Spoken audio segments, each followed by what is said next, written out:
Okay. Now, can more than one force act on the object at the same time?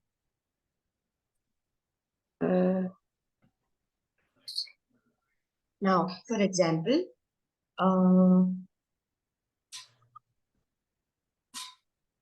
can there be two drivers in the same car?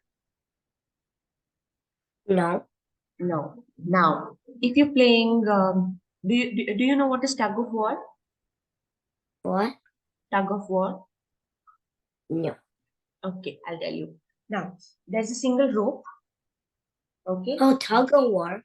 Yes. And there Yeah. are two, there are people pulling the rope from either side. I know it's tug of war. Now, the object here is the rope, right? And the force is put by two parties, that is two teams. Okay.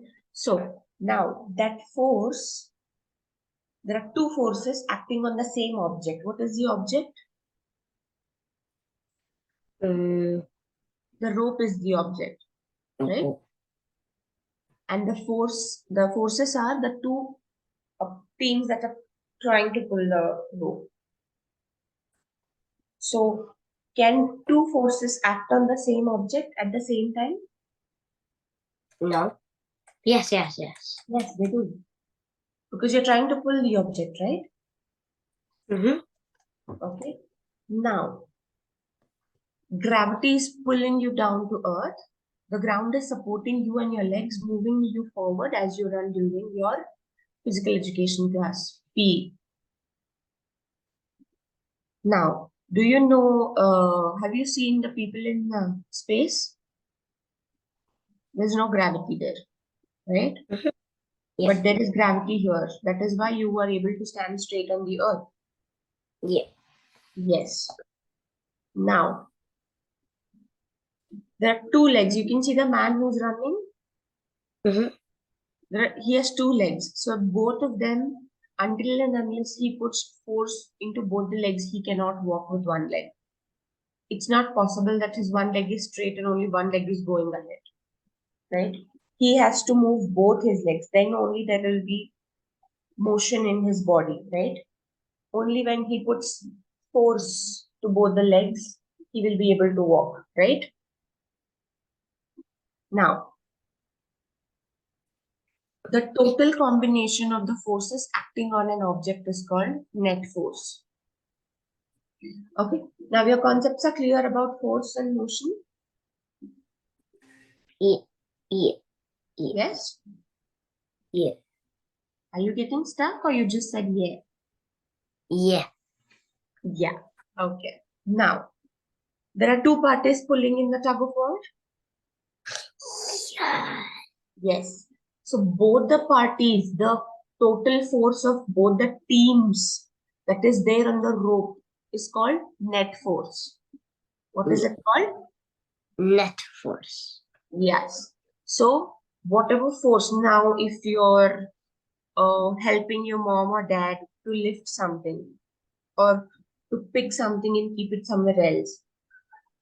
Now, if you're shifting a TV or shifting a dining table or a table, you need two people to lift it, right?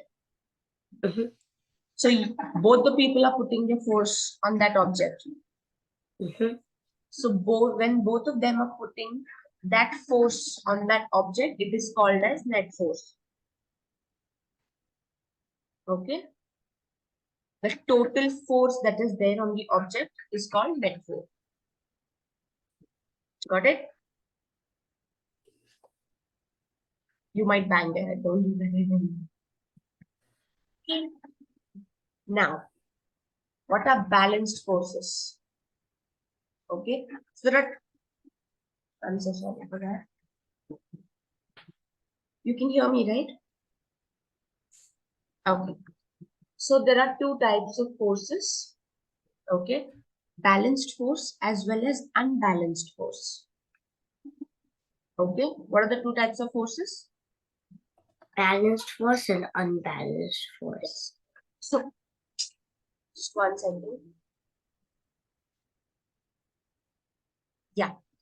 So balanced force is one in which the net force equals 0. Okay. Now, for example, there is an object, or you can say there's a table in front of you. Okay. Now, you and your friend. Okay. Now, for suppose the total weight of the table is 5 kgs. Okay. Now, you and your friend pick up the table. Okay, and you both are holding each weight of you both holding is 2.5 kgs each. Okay, from both the sides. Now this is the table. You pick it up from here. Your friend picks it up from here, and you both are holding it in equal weight. That is a balanced force. Okay, but do you think there will be any motion when there is balanced force?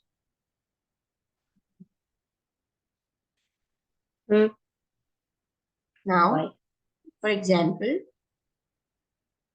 you can take the car, right? It has 4 wheels. All the 4 wheels hold the car in an appropriate weight. It's not like the front 2 tires have more weight or the behind tires have more weight, right? All the 4 cars have equal weight. So until and unless you turn it on, will there be a motion? No, there will be no motion, right? Now, you can see that here the 2 people are pulling away the rope, and they're putting equal force. 25 Newton and 25 Newton. Newton is the unit for what you call unit force. I mean the unit for force. SI unit. Okay. Now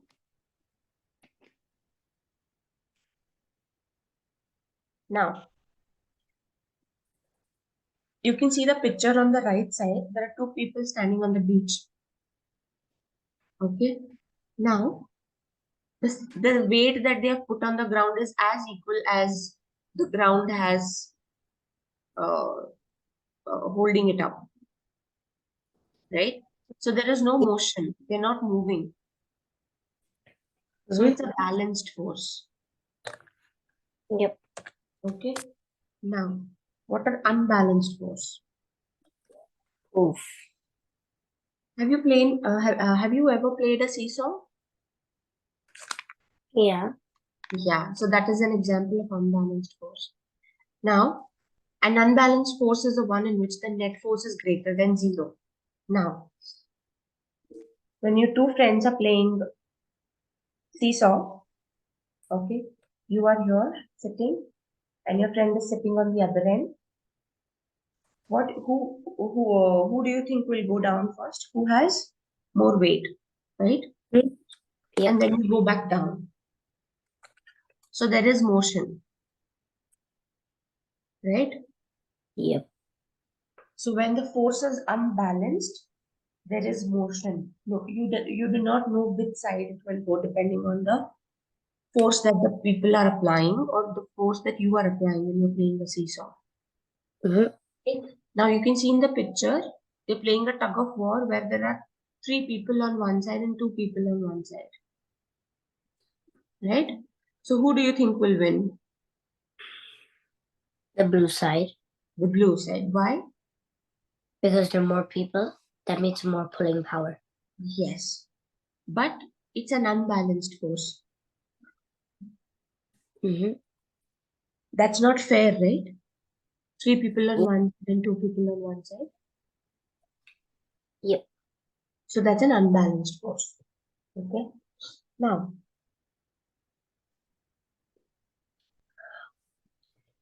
only and dash force can change the motion of an object. What do you think? Unbalanced. Good.